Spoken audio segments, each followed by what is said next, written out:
Hello friends, welcome to Vadipatti அம்மா சமையல்.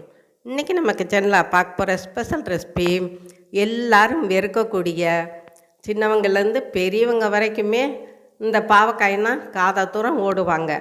ஆனால் அந்த பாவக்காயை வச்சு இன்றைக்கி ஒரு அட்டகாசமான ஸ்நாக்ஸ் தாங்க செய்ய போகிறோம். வாங்க பார்க்கலாம் அதை எப்படி செய்கிறது, என்னென்ன சேர்க்குறதுன்னு. அதுக்கு முன்னாடி இன்றைய பிறந்த நாள் மற்றும் திருமண நாள் காணும் அனைவருக்கும் வாடிப்பட்டி அம்மாவின் இனிய நாள் வாழ்த்துக்கள். ஸ்கிப் பண்ணாமல் பாருங்கள் ஃப்ரெண்ட்ஸ். பிடிச்சிருந்தால் ஒரு லைக் ஒன்று போடுங்க. இப்போ நான் 3 பாவக்காய் எடுத்திருக்கேன். பிஞ்சு பாவக்காயை எடுத்துக்கோங்க. இப்போ இந்த மாதிரி ஸ்லைஸாக கட் பண்ணிக்கலாம். இந்த தடிமனுக்கு இருக்கணும். விதை இதை இருந்துச்சுன்னா நீங்கள் எடுத்துருங்க. நல்லா 2 ஸ்பூனுக்கு கடலை மாவு சேர்த்துக்கலாம். 1 ஸ்பூன் பச்சரிசி மாவு, 1 ஸ்பூன் கார்ன்ஃப்ளவர் மாவு சேர்த்துக்கலாம். கொஞ்சம் மஞ்சத்தூள், அதே மாதிரி 1 ஸ்பூன் காரம் மிளகாய்த்தூள் போட்டுக்கலாம். உங்கள் இஷ்டத்துக்கு நீங்கள் போட்டுக்கோங்க. இப்போ 1/4 டீஸ்பூன் ஜீரகத்தூள். இப்போ உப்புத்தூளும் நம்ம சேர்த்துக்கலாம். பார்த்துக்கிட்டு அப்புறம் சேர்த்துக்கோங்க. லெமன் இருந்தால் ஒரு பாதி லெமன் புளிங்க. என்கிட்ட கொஞ்சம் சின்னது காஞ்சது தான் இருந்துச்சு, அதை போட்டு புளிஞ்சிக்கிட்டேன். பாருங்கள், இந்த மாதிரி ஃபஸ்ட்டு நம்ம கையால் கலந்து விட்டுட்டு கொஞ்சம் கொஞ்சமாக தண்ணி ஊற்றி பிணைஞ்சிக்கிறணும். ரொம்ப தண்ணி விட்டுறாதீங்க, நம்ம எடுத்து ஒன்றா போடணும். அதனால பார்த்து பக்குவமாக கொஞ்சம் கொஞ்சமாக தெளித்து விடுங்க. பாருங்கள், இப்போ நல்லா பிசைஞ்சிக்கிட்டு இருக்கோம். இது இப்படியே இருக்கட்டும். மூடி போட்டு ஒரு 1/4 மணி நேரம் இருக்கட்டும். அப்போத்தான் அந்த பாவக்காயில் உப்பு உரப்பெல்லாம் இறங்கியிருக்கும்.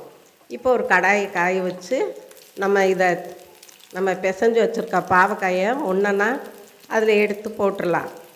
பாருங்கள், ஒன்றா போட்டுக்கோங்க. அப்போத்தான் தனித்தனியாக அந்த சிப்ஸ் மாதிரி நமக்கு கிடைக்கும். ரொம்ப அட்டகாசமாக இருக்குங்க.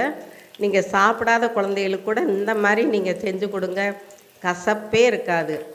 இந்த பாவக்காயை வாரத்தில் ஒரு நாள் சேர்க்கலாம். சுகர் சத்து உள்ளவங்களுக்கும் ரொம்ப ரொம்ப நல்லது. ஆனால் நல்லதுன்னு தெரிஞ்சு கூட சில பெரியவங்க சாப்பிட மாட்டாங்க. ஐயா கசக்கும்னு. நீங்கள் இந்த மாதிரி பொரித்து கொடுங்க, கசக்கவே கசக்காது. சின்ன பிள்ளைகளுக்கு அடிக்கடி செஞ்சு கொடுங்க, அந்த டேஸ்ட் பிடிச்சிக்கிறோம். பாருங்கள், இந்த மாதிரி நம்ம நல்லா வறுத்து கோல்டன் கலருக்கு வரவும் நம்ம எடுத்துடலாம். பார்க்கும்போதே தெரியும் உங்களுக்கு அது எவ்வளோ தூரத்துக்கு கிறிஸ்பியாக இருக்குன்னு. நல்லா சுட சுட இந்த மாதிரி நீங்கள் செஞ்சு கொடுத்தீங்கன்னா பிள்ளைங்க அடிக்கடி கேட்பாங்க. இந்த பாவக்காயும் ஒரு டேஸ்ட்டு தாங்க, அதை தள்ளி வைக்காதீங்க யாருமே. பாருங்கள், திருப்பி ஒரு பேஜ் போட்டு இருக்கிறத போட்டு நம்ம கிளறி கொடுப்போம். ஒட்டவே ஒட்டாதுங்க, ஒன்றோட ஒன்று. பாருங்கள், நல்லா வேகட்டும். அடுப்பை எப்பயும் சிம்மில் கொஞ்சம் ஸ்லோவாக வச்சுக்கோங்க, ரொம்பையும் வைக்க வேணாம், கறிகிரும், உள்ளே வேகாது பாவக்காய். இப்போ நல்லா வெந்துருச்சு பாருங்கள். இதையே எடுத்துக்கலாம். அவ்வளோதாங்க, நம்மளோட பாவக்காய் ஸ்நாக்ஸு சும்மா ஜம்முன்னு ரெடி ஆயிடுச்சு. இதுவரை சப்ஸ்கிரைப் பண்ணாதவங்க சப்ஸ்கிரைப் பண்ணுங்கப்பா. ஆளுங்கிற பெல் பட்டனை தொடுங்க. லைக் பண்ணுங்கள், ஷேர் பண்ணுங்கள், கமெண்ட் பண்ணுங்கள்.